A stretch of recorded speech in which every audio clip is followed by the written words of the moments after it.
So we entered the second half with Arellano staying ahead, 45-39. Again, the Blazers, this is their first game in a week. You know, their last game was October 12, which was a win against the JRU Heavy Bombers. Ito na mga Arellano trying to bounce back off a tough loss against EAC. And Renzo, importante daw para sa Arellano to be able to maintain this one. Because if they lose this, ang laking ibababa ng moral nito sa team. Because you had the chance against one of the best teams and you blew it. Oh, and this is a very crucial stage for this game for Arellano kasi yung nakita natin yung CSB starting off with I think their best lineup in this game na veteran talaga. So kailangan ipagpatuloy ng Arellano yung magandang ginagawa nila. Hindi sila pwedeng mag-collapse o hindi sila pwedeng mag-relax dito, especially sa start ng third quarter, which is very crucial. And that's not a good start for the Chiefs. A turnover. You're right, this is a potent lineup para sa Benilde, but they also turned the ball over. Turnover number 12 for the Blazers today. Ang starting lineup ng Benilde, yung sinasabi ni Renzo kanina na veterano, Sanchez, Inot, Cometa, Umali, and Ravi Celis. On the other side, it's Geronimo, Abiera, Valencia, Vinoya, and Timac Umutan, who is the top scorer with 20 points. Pasti Valencia scoring with daylight that time. Oh, and masakit to for CSB because they're trying to take out Ongotan with that box and one already. Pero si Valencia nahanapan pa rin ng butas with that three-pointer. 8 puntos para kay Basti Valencia. And here's the roll by Sean Umali. Dalawa sumalubong. Tumatakbo ang Arellano. 2-on-2 break. Geronimo, handoff. Uy, maiksi lang para kay Abiera. But here's a follow. Wala pa rin. At sumabit na itong si Renzo Abiera. Sorry misses from point blank para dito sa Chiefs. And now let's use this opportunity to go courtside from the dugout. Nanggaling itong si Gleisel Galpo. Gleisel, go ahead. One of the recurring tendencies for the Benilde Blazers is their number of turnovers. Unfortunately, this has been the story and one of their main lapses in the first half. Kaya naman, inside the dugout, team captain Cap Cometa reminded his team to keep their heads up and to play with more grit and energy. Meanwhile, Coach Charles Chu emphasized on how they should play unselfishly and go back to the fundamentals, expressing how disappointed he is that the pressure is getting to them and their execution for the remaining quarters. One of their main goals will be getting back to their system and putting a stop to Timac Ongotan as they try to capitalize more on fast break points to find their groove and momentum. Martin and Renzo. Thank you, Gleisel. Two key ingredients to produce a win for the Benilde Blazers. That's unselfishness on the offensive end and limiting their turnovers. Well, that's a good problem for Coach Charles kasi both those problems are within their control eh. So pwede nila tong i-correct sa laro na to. But they have to do it now kasi ang ganda na tinatakbo ng Arellano eh. So hindi mo na pwede bigyan pa ng kumpiyansa sa second half itong Arellano kung gusto mong makuha itong panalo na to. For the Arellano Chiefs, again, it is important for them to not lose steam here. Tuloy-tuloy lang itong ratsyada nila. We got started with a three-pointer from Valencia. Inot misses the second free throw, and he'll be rewarded with a bonus. Ito si Tony Inot. 6 points, 3 rebounds, 3 assists. And the extra aggression today from Tony. Visibly moving better. You know, parang hindi na siya naiilang dun sa kanyang left foot. You're right, and it's really hard to come back, especially pag galing kang injury eh. Kasi yung timing mo pa niyan, yung feel mo pa sa court. So it's really nice to see Tony Inot moving well. That time, he set up Cap Cometa, who was just waiting inside. And that's the 4th assist of Tony Inot for Gab Cometa that time. 8 points for Benilde's team captain. They swing it. There's the three-pointer. Masyadong malakas para dito kay Kyle Anama. Pero may foul sa ilalim. Another missed opportunity for CSB. Nandun na si Sean Umali sa unahan pero nakakuha pa ng foul yung Arellano. Yeah, this is crisp execution On the fast break for the Benilde Blazers. 5 ang abante dito ng Chiefs, Kabutahe and Borromeo, both coming in, replacing Anama and Ungotan. This is an interesting exchange for Coach Chico. Ilalabas niya ang kanyang leading scorer na si Timac Ungotan. You're right, that's very interesting kasi over 2 minutes pa lang yung nakakalipas pero nilabas niya si Timac. But I'm sure merong ibang players that would be willing to step up. Mukhang gusto niyang paganahin din itong si Renzo Abiera who just has 4 points. And this is another foul for Benilde. And that was a hard foul by Sean O'Malley but I know lambingan lang nila yan. Teammates na itong dalawang to. Former teammates with you guys in LPU. Oo. Inbound by Ern J. Valencia. 10 to shoot. Kabutahe pulls the trigger. He gets the bounce.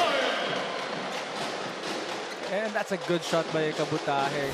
Pinag-uusapan niya natin kanina na it's very interesting na nilabas itong si Ungotan.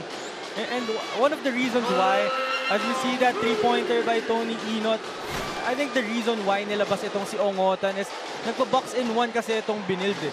So nag-design sila ng defensive scheme para kay Ungotan. So I think ayaw lang bigyan ng momentum or ng confidence ni Coach Chico yung depensa ng Benilde. You're right. This is good execution. Ern J. Geronimo underneath coming from Avi Binoya. Pero tama ka kasi karamihan ng puntos kanina ni Timac off one-on-ones, off breakdowns. Oo, kaya nila pinasok itong si Rafi Celes to stay with Ungotan tapos naka-box na zone yung the rest of the white shirts. O'Malley tracks it down. Big Sean rampaging and he is able to draw the foul. Basti Valencia could not believe that there was a whistle blown. Natin to.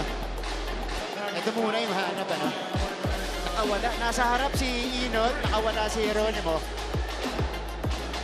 Pero malinaw naman yung foul ni Basti Valencia. But going back to that previous play by Arellano, Maverick Vinoy is also a good passer. Kaya nakita niya rin si Geronimo datan. Konting-konting separation lang yun, pero nailusot niya yun para kay Geronimo. That's right. On time and on target para kay Mavi Vinoya. This is Big Sean O'Malley. 7 points already for Sean. Got the start today. Again, they're still without Allen Liwag, who misses another game for Benilde. Ern J. Geronimo bringing the ball down. To the corner they go. Kabutahe. Ang ganda ng pasa. Inatake ni Binoya si Inot and he flips it up and in. I think the Blazers are over-helping right now. I think yung initial defender, which is Tony Inot kanina, nasa harap pa naman siya pero nag-help ng maaga itong si O'Malley, kaya nahanap si Vinoya doon. Drop off. Justin Sanchez scores. We exchange baskets here in the third quarter. 14 puntos na para kay Sanchez. And I think yun yung kailangan ipagpatuloy ng CSB. Talagang they were very patient that previous possession, kaya nahanap nila si Justin Sanchez sa ilalim. Vinoya misses the triple try. Here's Rafi Celes. He is doubled. Celes flips it over to Inot. Another cross-court pass. Sanchez running into Borromeo. That's great D by Borromeo. But that was a whistle. very scary pass by Tony Inot. Sobrang layo nung cross-court pass na yun Pero alam mo talagang veterano na rin itong si Tony Inot. Kasi for you to make that pass, kailangan nakita mo na ng ilang beses yun. Dumaan sa butas ng karayom yung pasa ni Tony Inot as we see this move. You're right. The help was, or the defense, the closeout was too late for Tony that time. Ito yung pasa kanina. Drop off for Justin Sanchez who just went around the rim for that deuce. 5-point game. Timeout muna tayo.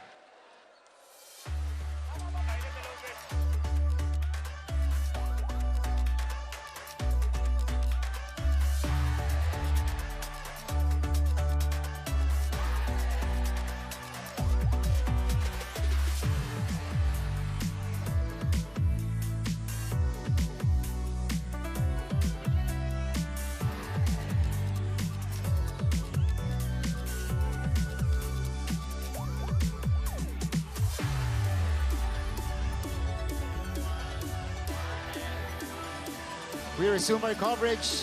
We are still inside Phil Oil Center dito po sa lungsod ng San Juan. Sunday doubleheader in NCAA Season 101. And if you guys just tuned in, kanina first game natin, panalo ang EAC Generals kontra San Sebastian, 86-71. We're now in the second game. Ito yung resulta ng ating first game. Player of the game was Jude Bagay with 17 points, but also Wilmar Oftana scored 18 points in that contest. And EAC notching their third win of the season against San Sebastian. Pero dito, Benilde kontra Arellano. Again, the Chiefs are 2-3. Benilde is 3-1 coming into this matchup. Here's Justin Sanchez. The line, kita mo na, bitaw pa lang maigsi. Oh, and I think that's also, I don't know the exact number, pero sobrang dami na nilang na-miss na free throws. Talking about the Blazers. Oh yeah, that's 0 out of 2. So, exact number is 8 free throws missed. 12 out of 20 itong Benilde. Ooh! That ball went straight to the face of Matt Oli. Ito. Basti Valencia. Well, I think the reason why the refs didn't call an offensive foul is because it's within the cylinder of the offensive guy, itong si Valencia. I think Oli was a little too close to Valencia. Borromeo. Wala. Torres. Benilde can move closer. Torres. Cometa. Cometa feeds Somali. Oh, he blew the layup. And here comes RJ Geronimo. RJ, no! Oh, he had an option at the corner that time. Opted to take it to the hole. Foul ang itinawag dito kay Borromeo. Isa pang maganda for Arellano is really quick going back on defense. No, even if they missed a shot, if they commit a turnover or if they make a shot, sobrang bilis nilang bumaba eh. So that next play na mentality na meron itong Arellano, yun yung isa sa mga nag-work for them right now. Yeah. And that's, you know, instilled by Coach Chico Manabat. Had a rough year in his first few years. Pero ito nakakabuo na siya ng lineup na, you know, pwedeng mag-compete at this level. But Benilde continues to miss free throws. This is the third straight free throw missed. And it came from Justin Sanchez and Cometa na very steady sa sa free throw line. 1 out of 2 for Tabi Cometa. The lead is down to 4 as well. Yuan Kamay. Kamay sets the table. They go to T-Mac, who is back in the game. Ito yung free throw shooting natin. T-Mac, high off the glass, off. Nagmamadali ang Benilde. Ito, tulak.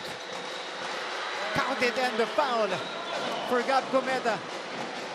That was a great defensive stop for CSB.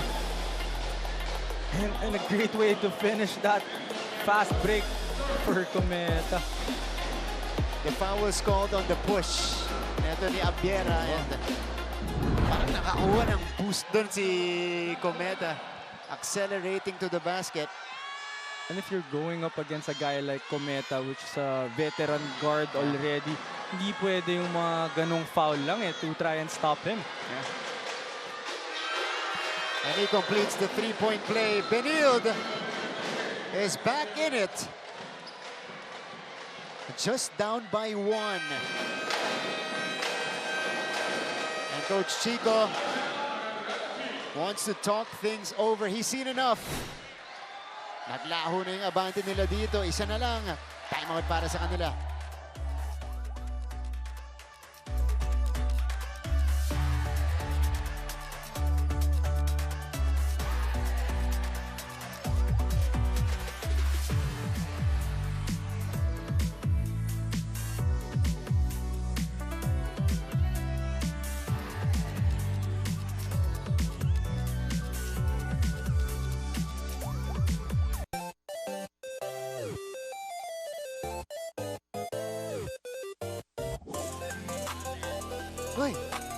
multicam dito sa Phil Oil Center. We've got the pretty faces all around the venue watching intently. This is a sparkle artist, I know her. Si Lian, yeah, one of the sparkle teens, if I'm not mistaken. I think she's from one of the schools here in the NCAA. But great to see everybody here watching live. Good sized crowd dito sa Phil Oil Center, despite the weather. Yeah, we thank you for coming out and watching live, making it here in San Juan to catch this live game. Siyempre, salamat din po sa mga nanonood sa inyong mga tahanan on your television screens via GTV and Heart of Asia and GMA Philippines and NCAA, GMA Sports PH rather, and NCAA Philippines. CJ Libang took it strong. And now, the golden chance for the Blazers to take over the lead. They have trailed the entire game so far. Torres. Cometa. No. Battle for the ball. Oli. Isa ba? Matthew Oli shows the effort. And Benilde gets their first taste of the lead. And ayan yung strength ng Blazers.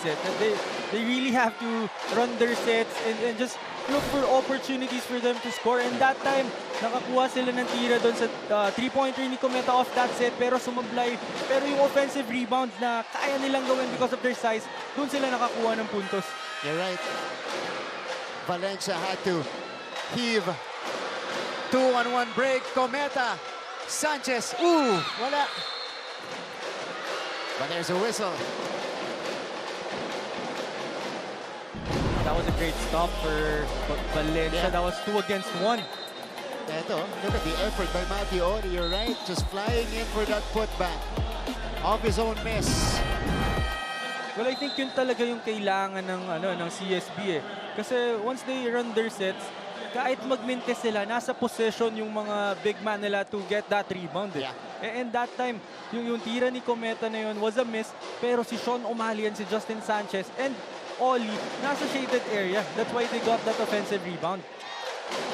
So, rebounding count natin. Benilde 40, Arellano 26. Offensive rebound, 15-7 in favor of Benilde. That's Benoya. Draws the foul on Gaspay. It's been a while since we last saw Jake Gaspay. Kasi dalawang sunod yung nakuha niya kaninang first half, kaya pinaupo siya kagad. Oh, and this is his third foul. Yeah. Talking about Jake Gaspay. And that was a good recognition for the Arellano bench na as soon as Sean O'Malley went out of the game, they ran a little interior triangle na nakaposte si Valencia. Tapos merong pin down or a back pick for Benoya and the other guard. Kaya gusto nilang atakihin agad yung shaded area. Tanaw. Tabla tayo.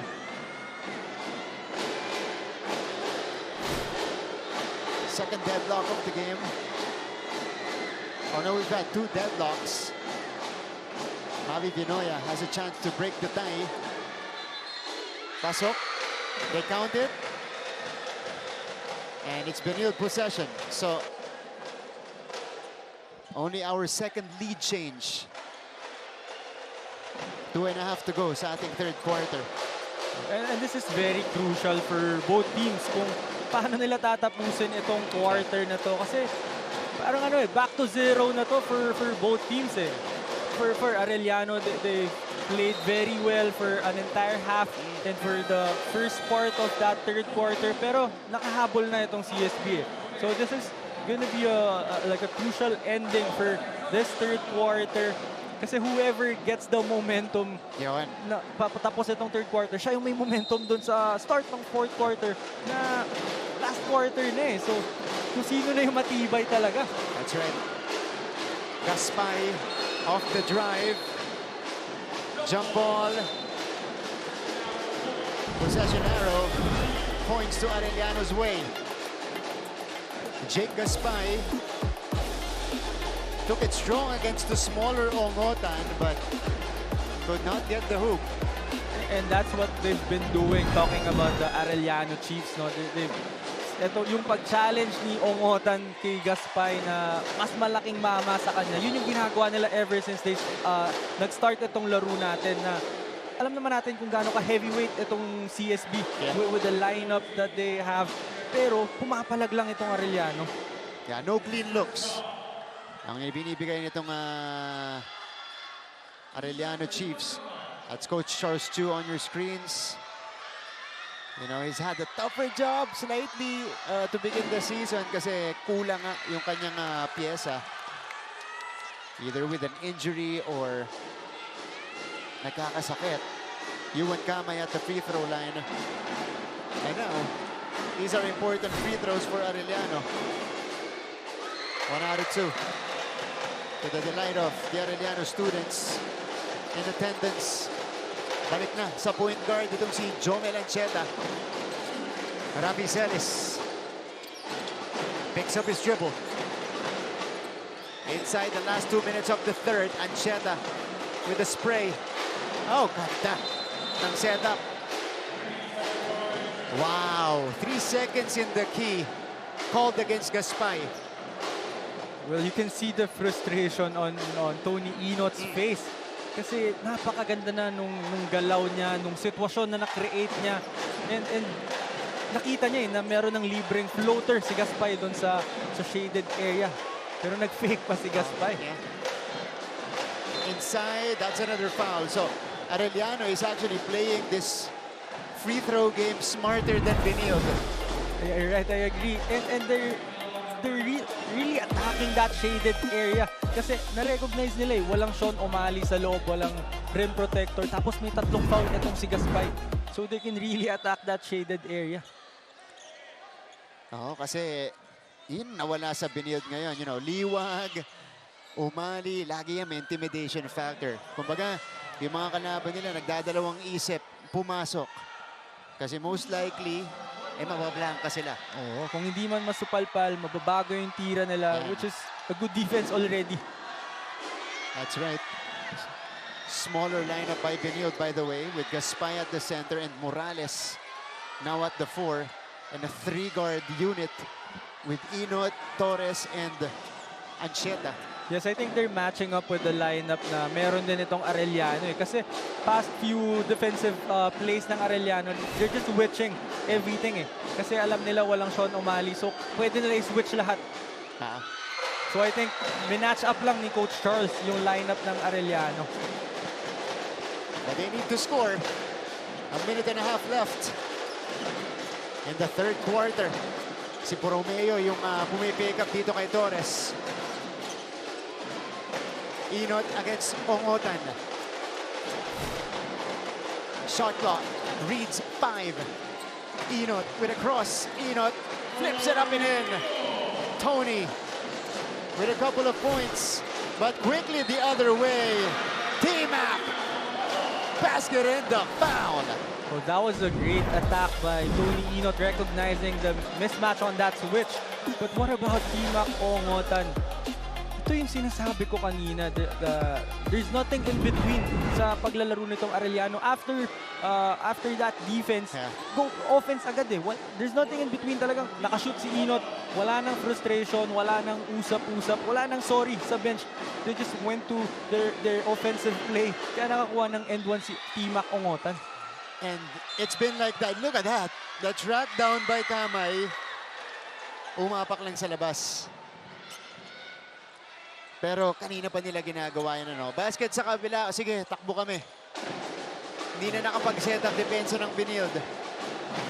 And that's really hard if you're CSB kasi hirap na hirap kang makascore. And once you score, tumatakbo na agad papunta sa kabila itong Arellano. Torres on corks, misfires.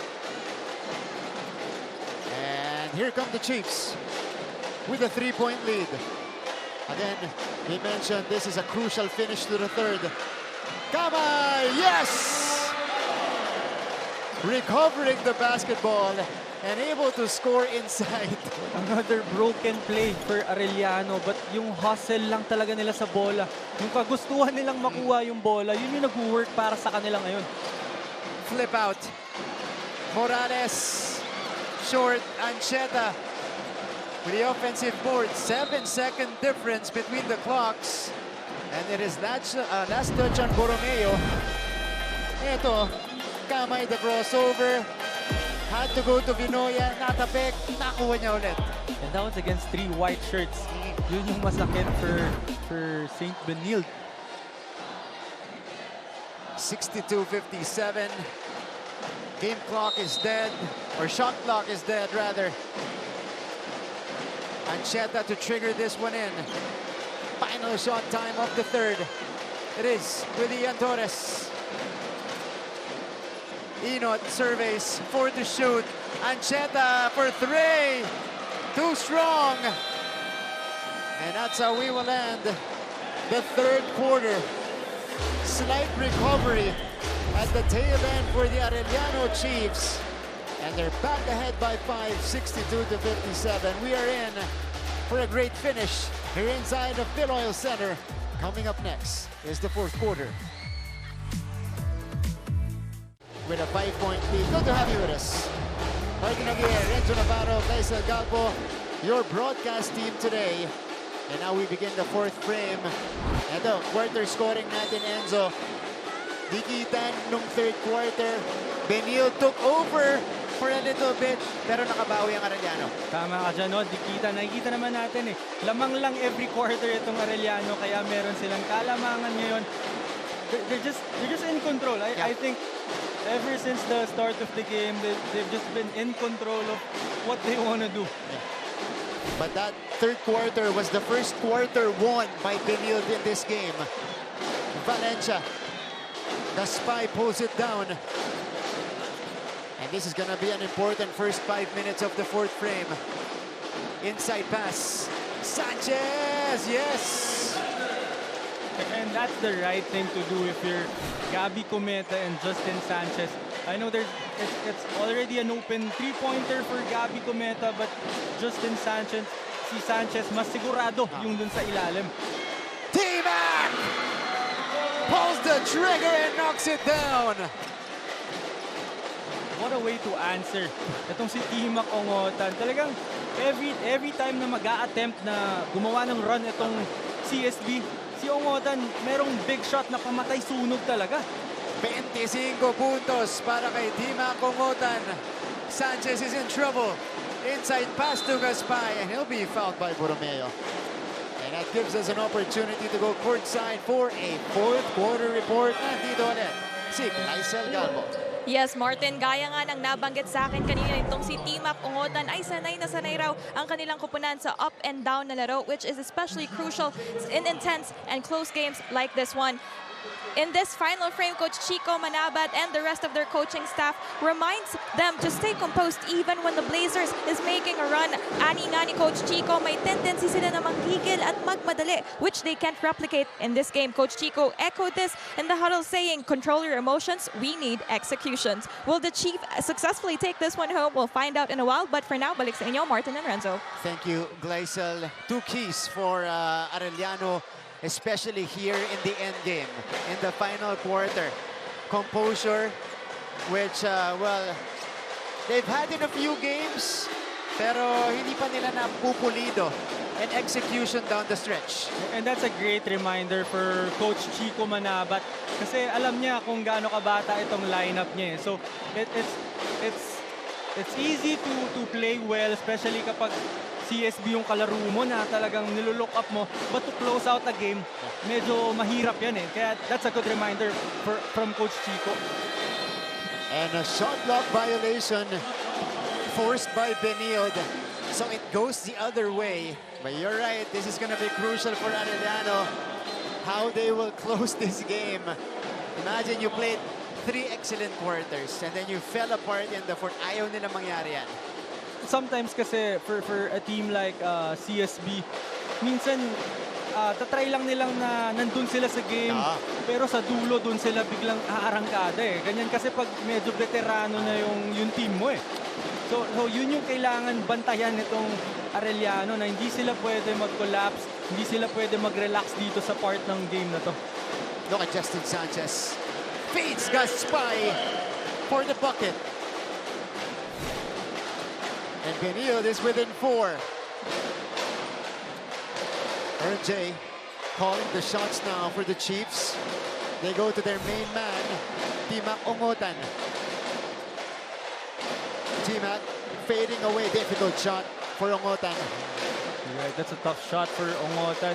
Maganda yung dinipensa ng CSB that time. Cometa rhythm 3 is off.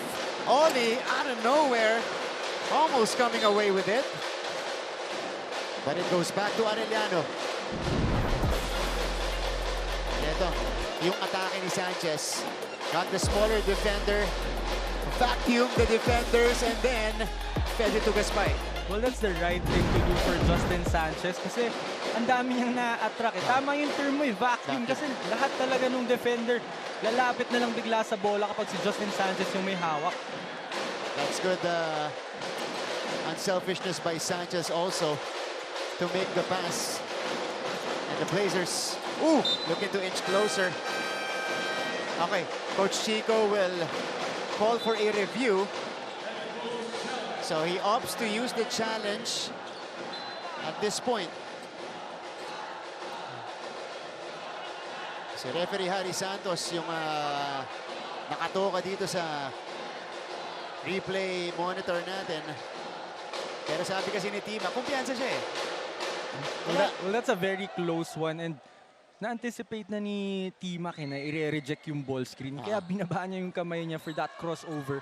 And naniniwala siya na natapik niya yung bola pero tinanay pang habulin ni Tony Inot. Ito. Let's see. Ito yung sundot.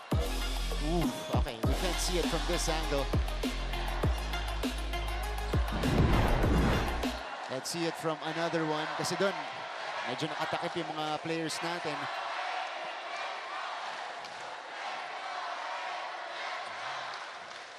You know, and this tells you how important each possession is.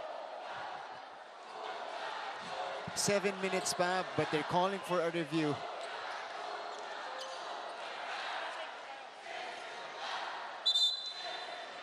Okay. So it's a successful challenge for Coach Chico Manabat. AU will have it. And that's a big stop for Timac Ongotan because I thought that si Tony Inot was really trying to step up na for CSB. Talagang gusto niya na i-absorb yung pressure. That's why he called for that top ball screen. Pero that's a good defensive stop for Ongotan. That's right. And here he is. Timac. Blocked by Gaspay. Ongotan got the look. Short. Abiera tracks the ball down. RJ, he's got Gaspay in front of him. RJ, no! And Gaspay finally collects the ball. I think CSB dodged the bullet with that second try of Arellano. Because if you're playing against Arellano, which they've been playing very well offensively, you can't give them multiple chances. Look at Renzo Abiera. After he got the ball, tinignan niya si Coach, sabi niya, okay Coach, relax lang kami. We'll take our time. Timac! No! Oh! Libang! Okay. Kanino last touch to? It stays with Arellano. That was a good line for Ongotan. I thought it was going to go in. Parang lahat ng hawak ni Timac Ongotan, kinakabahan yung Benilde. Lahat ng bato niya. He's been the main man today. 25 points, 4 3-pointers, 4 out of 8 from long distance. Ito, yung bounce pass ni Libang. May iba bang umawak? Mukhang lumusot.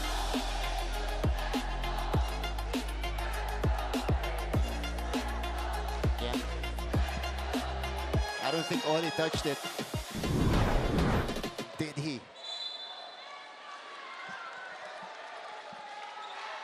Okay.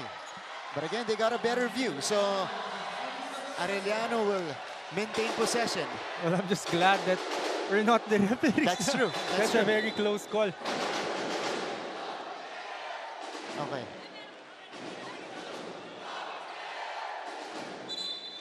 Okay, they reverse it. It's Benilde basketball. So you're right, Martin. Tama, lumusot lang talaga. Hinahawakan ni Matt Oli. Oh, so that's a great stop for CSB. And they really have to score in this possession. Yeah. They're down by 4. A lot of time left. But they gotta get to work. Cometa. Gaspay.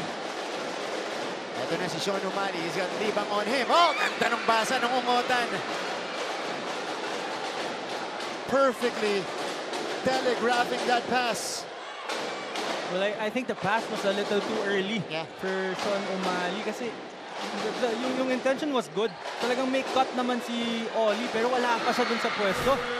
And RJ Geronimo extends Arellano's lead to 6. And that's a big shot by Geronimo. What a gutsy shot. Sobrang hirap nung mid-range jumper na yun, especially kapag naka-slide show si Umali doon.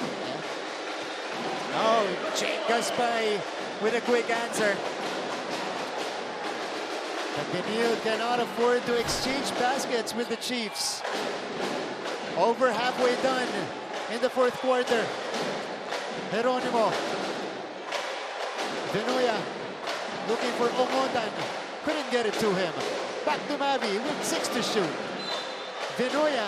Oh, that's a foul on Big Sean.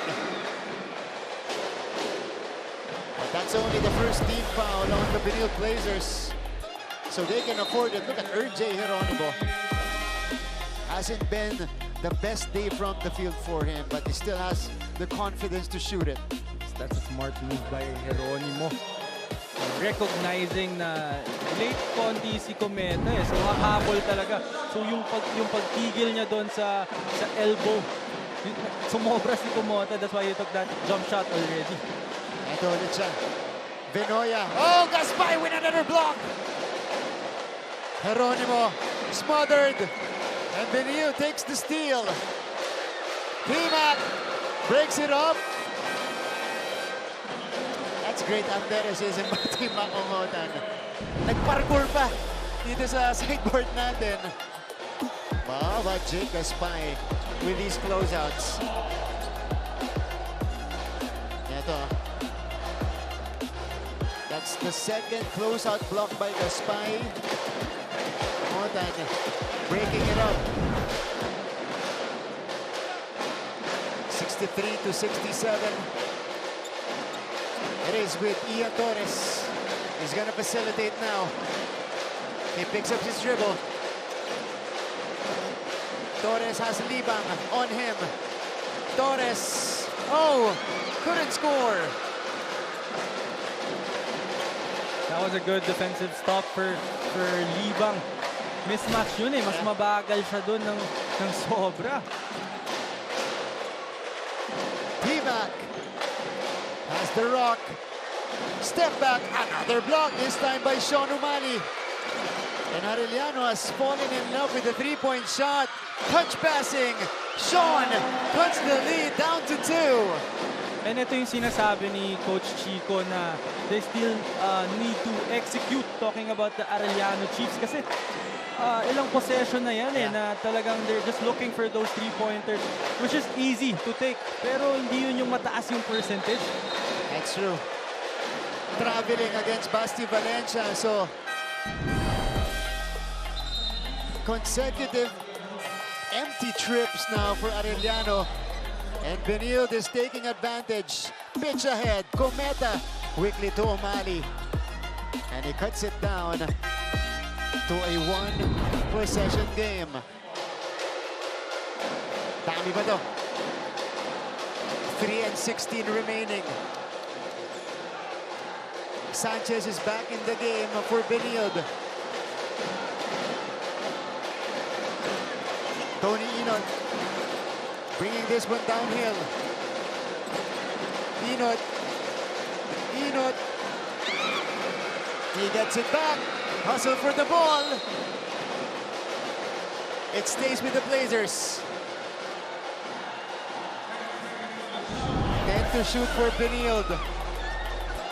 Yeah, Inot had nowhere to go here. Well, I think Sean O'Malley was wide open. Down low, hindi nakita ni Inot. Sanchez sidesteps, couldn't score. And here come the Chiefs. Nagmamadali si Kamay. Abiera with a lefty finish.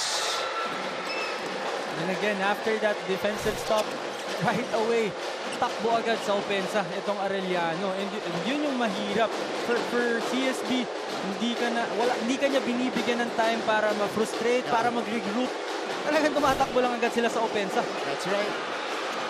Oh, it's a backcourt violation. Wow, the Chiefs get two crucial stops. Sanchez with a miss. Kamay to Abiera. And Renzo Abiera now with 6 points in the game. And then afterwards, they forced the turnover on Cometa. Kamay sets the table. Goes to the corner. Valencia. At that time, ito na si Sanchez. Cometa with the cross-court pass again. On top is Sean O'Malley, who opts to attack. Sean scores! I really think there's nobody in the whole Arellano lineup who could slow down O'Malley. So, I think he's someone na pwede niyong puntahan talaga. That's right. We go deep into the trenches here inside the final 2 minutes. It's a 2-point game. And I think this is the right guy to go to for Arellano. You really have to give it to Tima Congotan and let him do the work. High point man for the Chiefs. Abiera. No.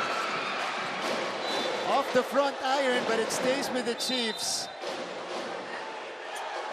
That was another rebound na hindi na secure. Yep. Itong Benilde Blazers. That was already a stop for them. Anxious moments here in the fourth quarter. And again, you can't give Arellano multiple opportunities to score kasi they're really playing very well right now. That's right. So, malinaw. Arellano basketball. Basti triggers. They can set it up here with a fresh 14.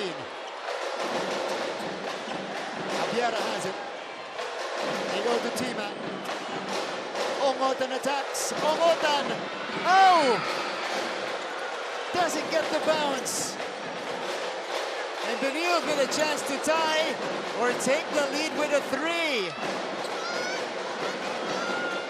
Inot has it. Shot clock. Reach 9. Inot attacks. Kick out to Sanchez. 4 to shoot. Sanchez! No! And the Blazers fail to score. I don't think the spacing was good for that possession because yung pasa ni Inot na yun, hindi sila sure kung para kanino. That's why they had I don't think that was the shot they wanted. So, still a 2-point lead. 47.2 left.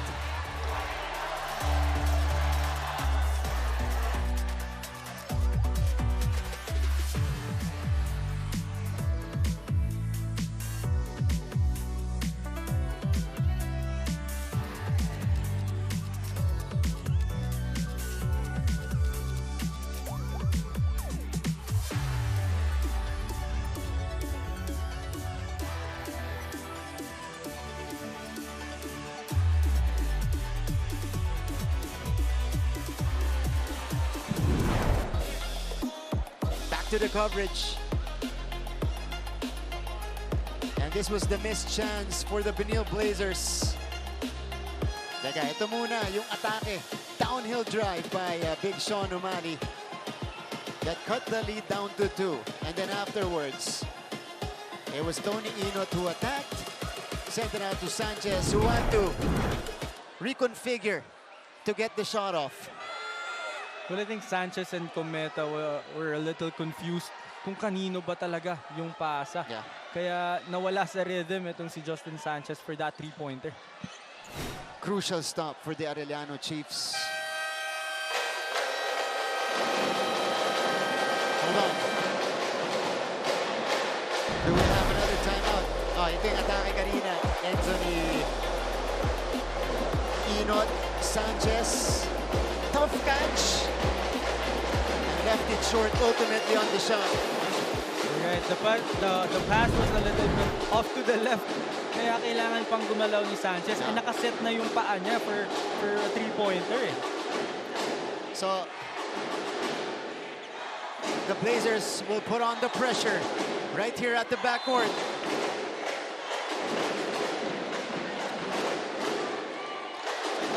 Kamay on the catch, blowing by Celis. Easily sent across by the Chiefs. And it is with Timac Ongotan. Timac draws the foul and one for Timac Ongotan. What about Timac Ongotan against a great defender in Rafi Celis? After breaking him down, going up against Sean O'Malley, which is another great defender, but getting that basket and one for Timac Ongotan. Has been doing that all game long. Timac counted and the foul. 27 points and a chance for more. And he had every right to flex. Talking about Timac Ongotan. Yeah, he's earned it. Grabe, ang Timac Ongotan ngayon. Well, I was about to say earlier na I'm surprised na ngayon lang pinasok itong si Rafi Celis for Timac Ongotan. Pero na-breakdown niya rin agad. Arellano is on the verge of pulling off this quote-unquote upset. We say it's an upset because Benilde is still one of the top teams in the league and in a tough group. And Timac completes the three-point play, 28 points, 5-point lead. Benilde calls for time.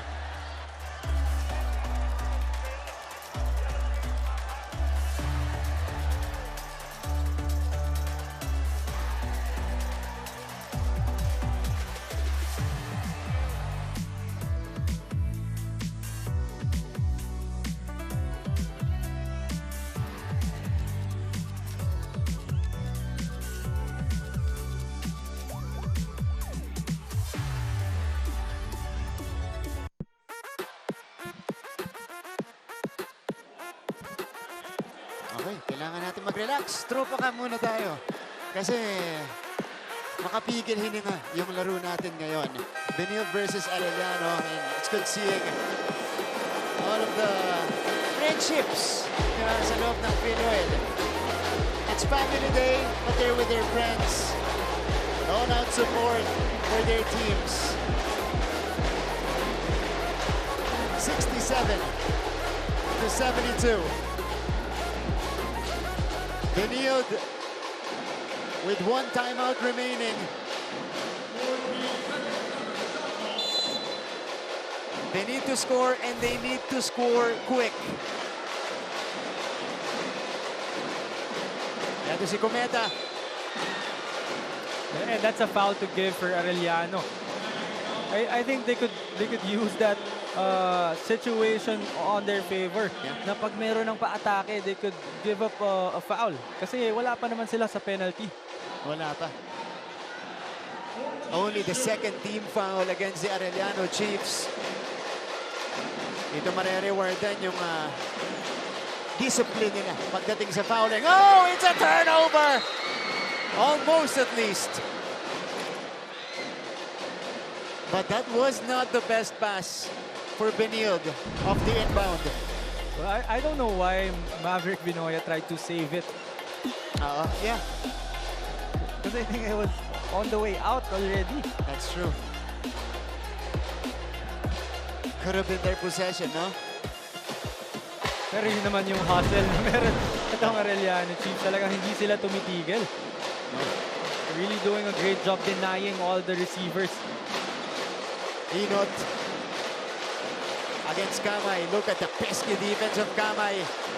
Sean Sanchez, step back three, short. Abiera secures the board. And Arellano is poised to bounce back and take the win. And I don't think there's something you could ask for. That's the guy you want to take a shot, and that's the shot you want to give him. Pero hindi talaga pumasok, and that's a great job for Arellano to secure that basketball after that defensive stop. Kanina pinag-uusapan natin yung keys para sa Arellano. Gleisel mentioned from Coach Chico, it's gonna be the execution, their composure in the end game. As we see here, Sir Francisco Polino Caico, of course, a member of the policy board mula sa Arellano University. Arellano was able to execute not just offensively, but more importantly, defensively. They got big stops dito sa fourth quarter natin. Oo, talagang we were asking nga kung kaya nilang ma-maintain yung ginagawa nila, but they really gave us an answer. That's right. But there is a twist. It's Benilde basketball day. And then Arellano. This is Dindin Santiago Manabat, or his better half of Coach Chico. One of the best volleyball players in the country. Well, I think you're right. Yeah. I think it's CSB basketball. It is Benilde basketball. So, folks, we're not yet done. 15.4 seconds left. And we have a timeout here.